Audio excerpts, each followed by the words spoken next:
여러분이 시세가 5억짜리인 집을 10억에 매수하면 잘못된 거 아니에요? 그러니까 옆에 시세가 5억이에요. 나 10억에 매수했어. 그럼 잘못한 거잖아요. 근데 이렇게 분양받으시는 분들이 있다니까. 실제로 있어요. 34평이 6억. 그럼 나는 57평 분양받으니까 신축이고 9억이면 괜찮네, 나쁘지 않네, 아주 싸진 않지만 나쁘지 않네라고 계약하신 분들이 너무나 안타까운 경우인데, 이게 사실 57평짜리 아파트는 34평짜리 아파트보다 실제 면적이요 훨씬 작습니다. 훨씬 작아요, 얘가.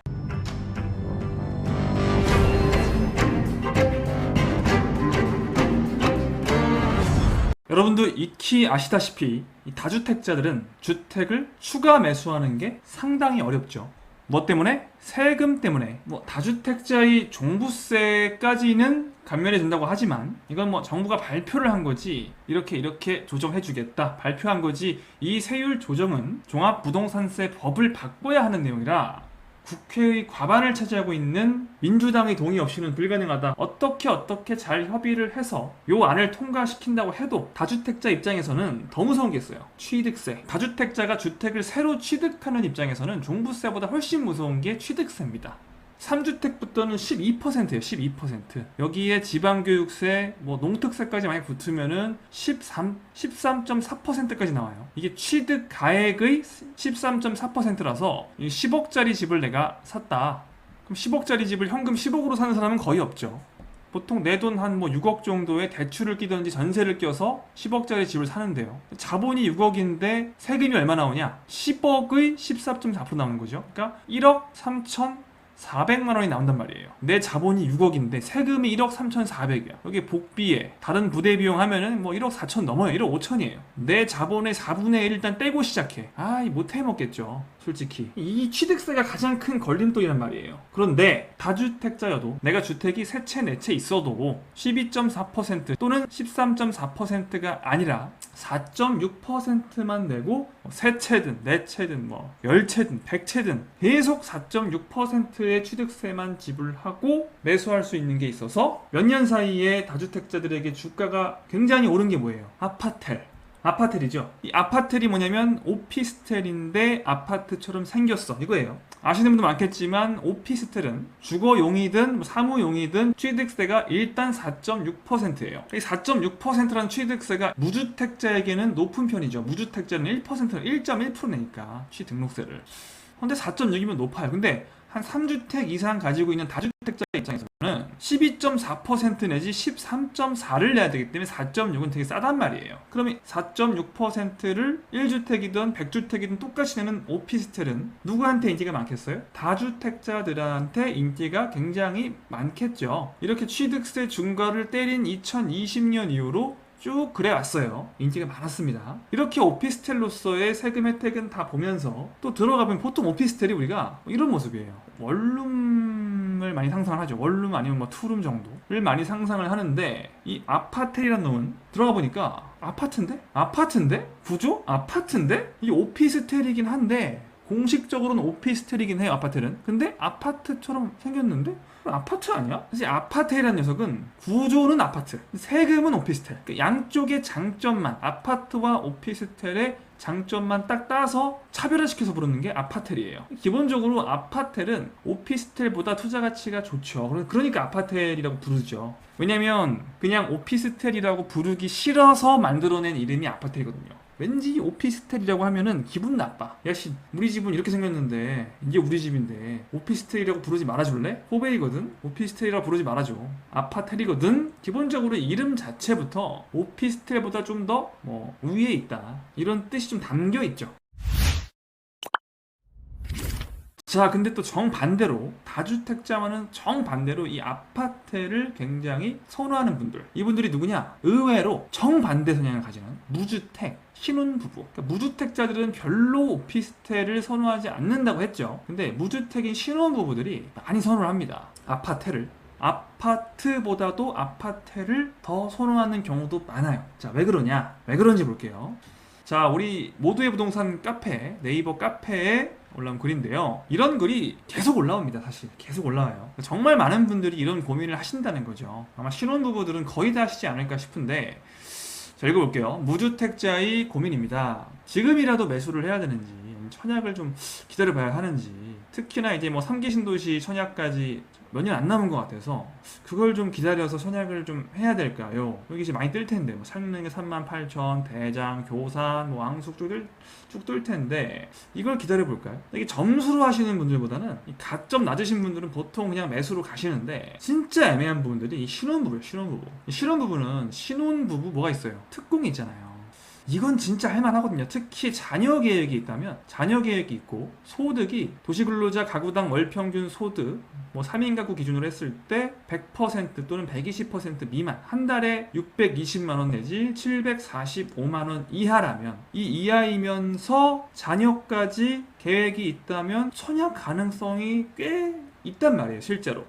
그럼 이 3기 신도시 같은 데 노려가지고 나중에 청약을 받을 수 있을 텐데. 근데 내가 지금 매수를 해버리게 되면은 신혼부부 특공은 영원히 물 건너가죠. 물론 뭐 매수를 하고도 신혼부부 특공을 할 수 있는 방법도 있기는 해요. 있기는 한데 그걸 여기서 얘기하기는 조금 부적절하고요. 우선 일반적으로는 매수를 하는 순간 청약은 물 건너간단 말이에요. 그렇죠? 신혼부부 특공이든 뭐 생애 최초든 뭐 그냥 가점으로 하든 안 돼요. 주택을 뭐 내가 가진 상태에서 뭐 추첨제로 하겠다, 청약을. 말도 안 되는 생각이라는 거를 여러 번의 경험을 통해서 깨달으신 분들이 많죠. 추첨제는 그냥 안 된다고 생각하는 게 좋습니다. 가점, 신혼특공, 생초 모두 주택을 매수하는 순간 끝나는 거기 때문에 이건 어떤 선택의 영역이에요. 주택을 매수할 거냐, 청약을 기다려서 청약을 할 거냐, 정말 많은 분들이 고민 중일 텐데, 특히 신혼부부들이. 한편으로는 자녀가 생기면은 될 수도 있을 것 같은데 이거 매수를 하는 게 맞나? 근데 또 그때 가서 몇 년 지나고 2, 3년 지나서 나는 매수 안 하고 있었는데 그때 가서 청약 안 되면, 또 요즘 이런 신도시들은 청약을 1년, 나는 15년 후에 청약도 안 되고 매수한 집도 없고 아무것도 없어. 그럼 그게 지옥 같다는 거는 2017년부터 2021년까지 많이 느껴봤잖아요. 그죠? 미치겠네. 이거를 매수하면서도 청약을 할 수 없을까? 라고 생각을 하고 있는데 누가 얘기하는 거죠. 야, 오피스텔은 주택이 아니라서 이 오피스텔 사고 청약도 그냥 할 수 있거든? 그러니까 주택을 사게 되면은 특별한 방법을 쓰지 않는 이상 청약 당첨되기가 어렵지만, 오피스텔은 무주택이야. 이거 사도 무주택자로 청약하면 돼. 신혼부부 특공도 가능해. 심지어 생애 최초 특별 공급도 가능하다 라고 알려주는 친구가 꼭 있죠. 그래? 근데 야, 오피스텔은 그건 조금 별로 이렇게 사람들이 딱히 이렇게 뭐 투자 대상으로 생각하는 그런 건물은 아니지 않아? 이렇게 보통 뭐 이런 게 오피스텔 아니야?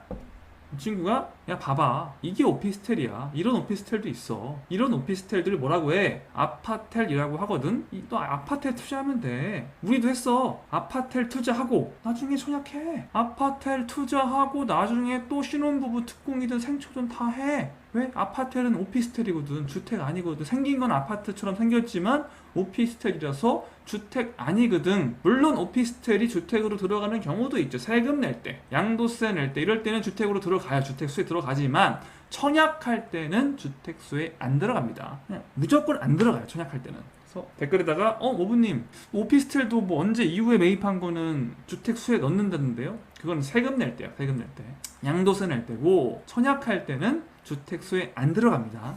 이래서 대박이다. 일단 그러면은 아파트 하나 사놓고 몇 년 후에 청약까지 당첨돼가지고 야, 요거 매수 하나 청약 하나 하면 되겠네, 완벽하네 라는 생각이 지금 여러분도 아마 들 거예요. 그러다 보니까 정말 성격이 다른 다주택자와 무주택 사회초년생 신혼부부 양 극단에게 굉장히 인기가 많았던 게 이 아파텔입니다. 지금도 이 두 집단에게는 인기가 많은 편이죠, 일반적인 주택에 비해서. 그런데 여러분 주의하실 게 지금부터가 중요해요. 이 아파텔, 뭐 오피스텔도 마찬가지고, 아파텔 매수를 하실 때는 진짜 극히 주의 깊게 알아봐야 하는 것들이 많습니다. 그러니까 이 아파텔은요, 아파트를 투자하는 경우에 비해서 훨씬 더 높은 확률로 좀 엉뚱한 속된 말로 바보짓을 할 가능성이 굉장히 커서 그래요. 이게 부동산을 처음 접하시는 분들이 진짜 착각을 많이 하시고 이상하게 말도 안 되는 거를 계약하시고, 특히 아파트를 분양받으시는 분들이 있어요. 분양받으실 때는 진짜 주의해서, 특히 요즘에 내가 아파트를 분양받았다, 잘못 받았을 가능성이 굉장히 큽니다, 사실. 이 아파텔이 안 좋다가 아니에요. 안 좋다가 아니라 여러분이 시세가 5억짜리인 집을 10억에 매수하면 잘못된 거 아니에요? 그러니까 옆에 시세가 5억이에요. 근데 나 10억에 매수했어. 그럼 잘못한 거잖아요. 근데 이렇게 분양받으시는 분들이 있다니까. 실제로 있어요. 진짜 있어. 자, 여러분 이게 얼마 전에 분양한 오피스텔인데, 실제 오피스텔인데 57평짜리를 분양을 했어요. 57평. 여기가 분양가가 한 9억 정도 나왔어요. 바로 옆에 보니까 2012년에 준공된 아파트가 있어요. 아파트. 오호. 얘를 보니까 시세가 얼마인지 봤더니 한 6억 정도 해요. 야, 34평이 6억 정도 하네. 옆에 약간 지어진 지 한 10년 된 아파트인데 34평이 6억. 그럼 나는 57평 분양받으니까 신축이고 9억이면 괜찮네. 나쁘지 않네. 아주 싸진 않지만 나쁘지 않네라고 계약하신 분들이 알아보다 보니까 뭔가 잘못된 것 같은 거죠. 그러니까 상담 의뢰를 많이 주셨어요. 너무나 안타까운 경우인데 이게 사실. 그러니까 일단은 아마 이 영상 보시는 분들은 대부분 아실 거예요. 이게 여기에 57평이 써 있다고 해서, 아파텔에 57평이라고 써 있다고 해서 아파트의 57평과는 전혀 다르다는 거. 그러면 아실 겁니다. 대부분이. 그러니까 57평이니까 34평보다 큰 거 아니에요 라고 생각하시는 분들도 지금 있으실 텐데, 이런 분들은 진짜 극히 조심하셔야 돼요. 자, 이게 뭐 어떤 분께는 당연한 얘기지만 어떤 분들께는 놀라운 얘기인데, 57평짜리 아파트는 34평짜리 아파트보다 실제 면적이요 훨씬 작습니다. 훨씬 작아요. 얘가. 야, 오피스텔 이 면적을 처음 보시는 분들은 황당하실 텐데, 오히려 이게 더 크다고? 이게 더 크다고? 보니까 아파트는 57평이어도 전용 면적은 85. 아파트는 34평짜리가 전용 85. 전용 면적. 그러니까 공용 면적 빼고 전용 면적은 실제 이 내부 면적을 얘기하는 거죠. 아파트 내부 면적. 이 전용 면적은 같은 거 아닌가? 전용 면적으로 비교해봤더니 바로 같은 평수인 거 아닌가까지는 생각하시는 분들이 좀 있으실 것 같은데, 또 한 가지 주의하실 게, 전용 면적이 같다고 해서 실제 면적 같은 게 아니에요. 자, 전용 면적이 같다면 아파트가 훨씬 큰 겁니다. 보통 아파트, 오피스텔이죠. 오피스텔의 전용 면적은 아파트의 전용 면적과 달라요. 완전히 달라요. 보통 아파텔의 전용 8호면요, 아파트로 치면 한 전용 5구나, 예전에 지은 것들은 전용 5구 정도밖에 안 돼요. 오피스텔 8호는, 전용 8호는. 이게 전용 5구 제곱미터죠. 요즘 신축으로 짓는 것들은 그래도 한 전용 65 정도까지는 됩니다. 그러니까 전용 5구라고 하면은 우리가 아파트로 하면 보통 25평짜리 아파트, 25평. 6오면 한 27평. 그러니까 딱 정리해서 말씀드리면, 여기 57평이 써 있어도요, 전용 면적은 8호고, 8호라고 해도 34평도 아니라 아파트로 치면 25평이나 27평 정도의 실평형을 갖는다는 얘기예요. 자, 이게 왜 이러냐 도대체. 전용 면적은 같은데 이게 왜 이렇게 차이가 나냐. 전용 면적이 같은데 왜 도대체 실평수가 다르냐. 얘도 똑같이 한 34평형 아파트만한 크기가 나와야 되는 거 아니냐. 그게 아닌 게, 여기 보시면은 보통 아파트는 이런 식으로 요렇게 해서 요 면적, 지금 발코니를 확장해서 이렇게 트잖아요 보통. 근데 이게 전용 면적 85 안에 들어가 있지 않아요. 서비스에 서비스. 이 발코니 다 보이시죠? 요만큼, 여기 뭐 이런 게 다 서비스 면적이에요. 그러니까 아파트는 요 안에 요렇게만으로 85제곱미터를 만드는 거고, 오피스텔은 발코니까지 다 포함해서 85를 만드는 거라, 아파트는 85제곱미터 더 준다는 얘기예요.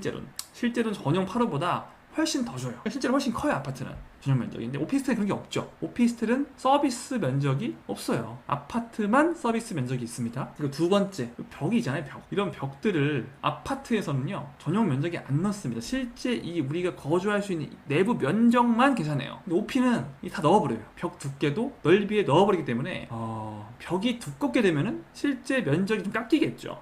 이런 차이가 좀 있습니다. 그래서 이런 거 아닌 건 중요한 건 아니고, 중요한 건 뭐냐면은 57평이라고 써 있어도 실제로는 57평과는 매우 거리가 멀고요. 오피스텔은 85제곱미터라고 전용 면적이 나와 있더라도 아파트 전용 8호라는 완전 다르다. 아파트 전용 8호는 보통 34평이지만 오피스텔 전용 8호는 그러니까 25평이나 27평짜리 아파트 구조예요. 딱 가서 보면 그냥 아파텔이 맞긴 맞죠. 그러니까 이걸 굉장히 주의하셔야 돼요. 이게 보통 매수 시장에서는 이런 것들을 잘 아시는 분들만 움직이는데요. 그래서 옆에 있는 아파트가 34평짜리가 5억 9,500이면 이게 아무리 신축이라고 해도 작잖아요. 훨씬 10년 이상의 차이가 나긴 하지만 더 작잖아요. 훨씬 작잖아요. 그럼 가격이 최소한 좀 더 싸거나 얘보다 좀 더 싸거나, 그러니까 한 5억 정도나, 아니면은 뭐 신축이니까 뭐 비슷한 정도, 6억 정도, 5억에서 한 6억 정도로 분양을 하는 게 적절했죠. 근데 얼마에 분양했다고요? 9억에 분양했다고요. 9억에. 말도 안 되는 거죠 사실.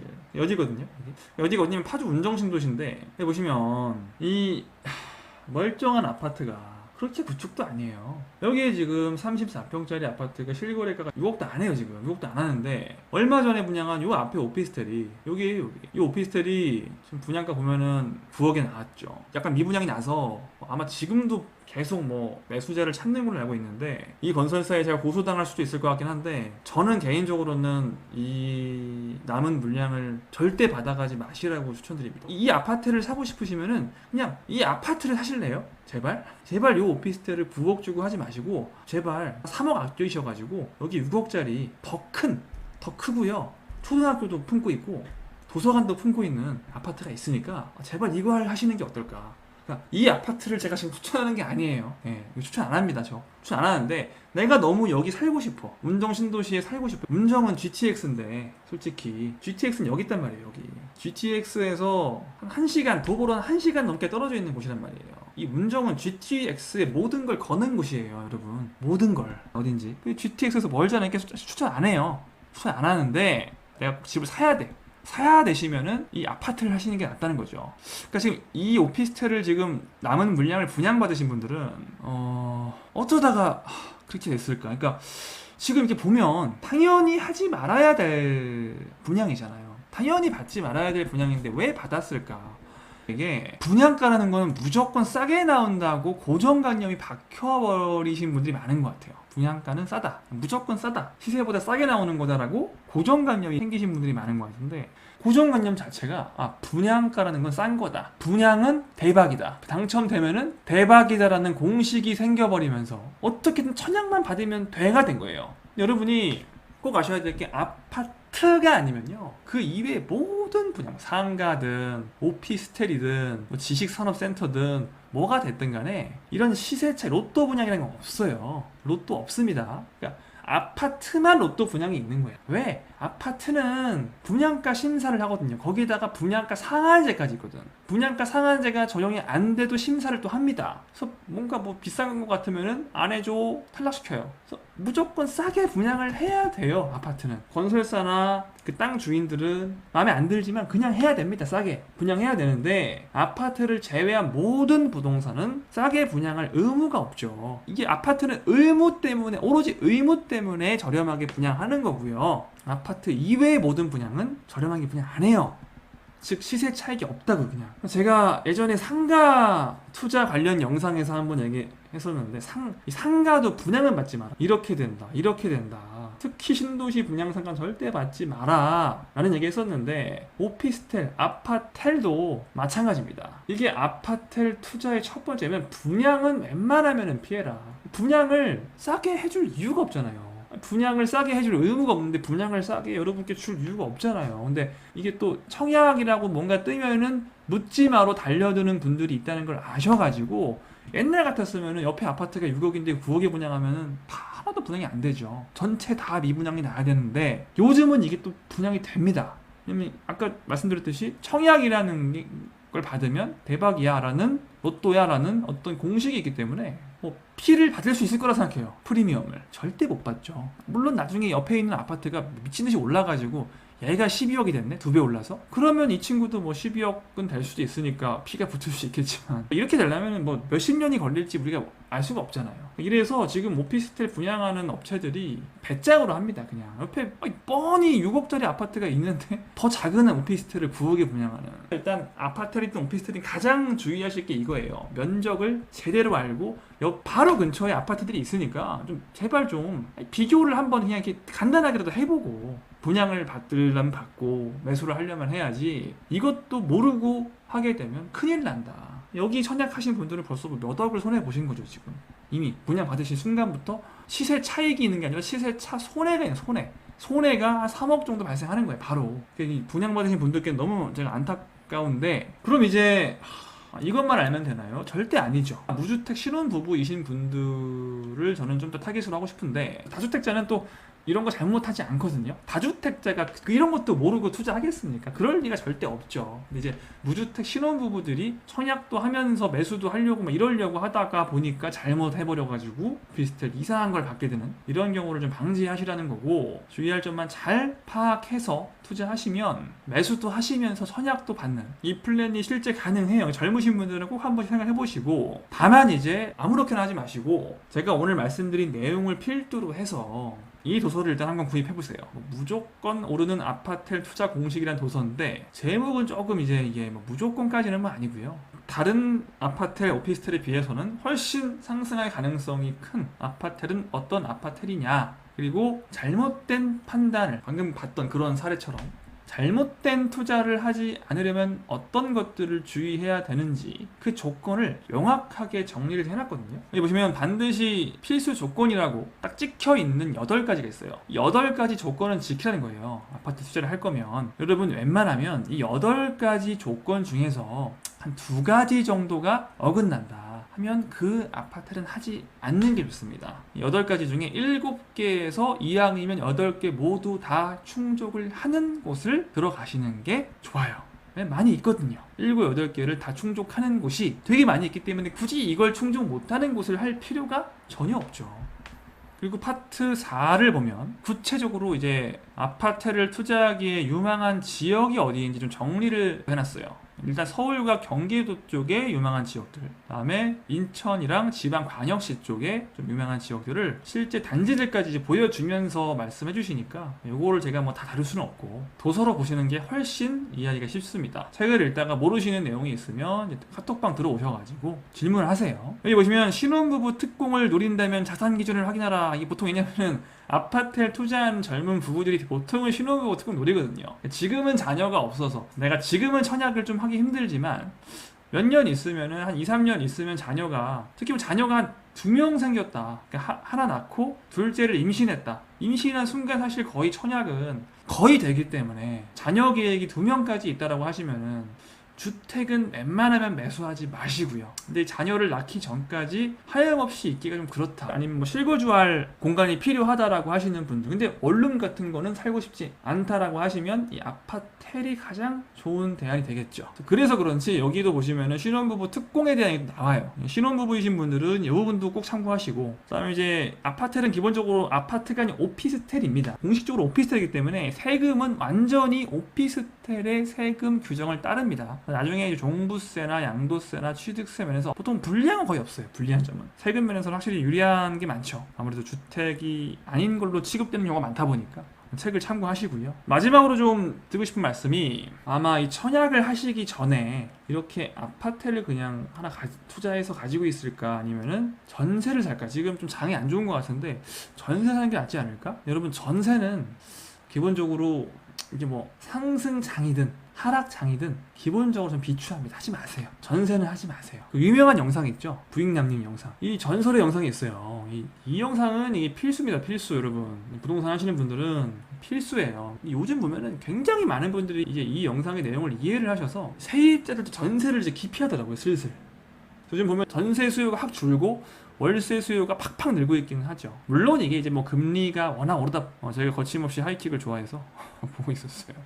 아무튼 저는 금리뿐만 아니라 최근에는 전세 사는 게 내가 이 바보짓이었고, 남 좋은 일만 시키는 이 바보짓이었구나라는 걸 깨닫고 월세로 정신 차리고 갈아타시는 분들이 많다는 걸 느낍니다. 물론 뭐 어쩔 수 없이 전세 살아야 되는 경우도 있겠지만, 그런 경우가 아니면 웬만하면 절대로, 이게 뭐 상승장이든 하락장이든 상관없어요. 오히려 하락장의 전세가 더 위험해요. 이건 진짜 인생 망칠 수 있는 거라서, 왜 인생을 망칠 수 있느냐, 이 영상을 참고하세요. 참고하시고, 이 도서에 맨 처음 나오는 내용이 이 내용이에요. 전세 그 불행의 시작. 굳이 청약하려고 전세 사는 그 불행의 씨앗이 될 수 있는 이 시작을 하지 마라. 신혼부부에게 가장 나쁜 케이스가 뭐냐?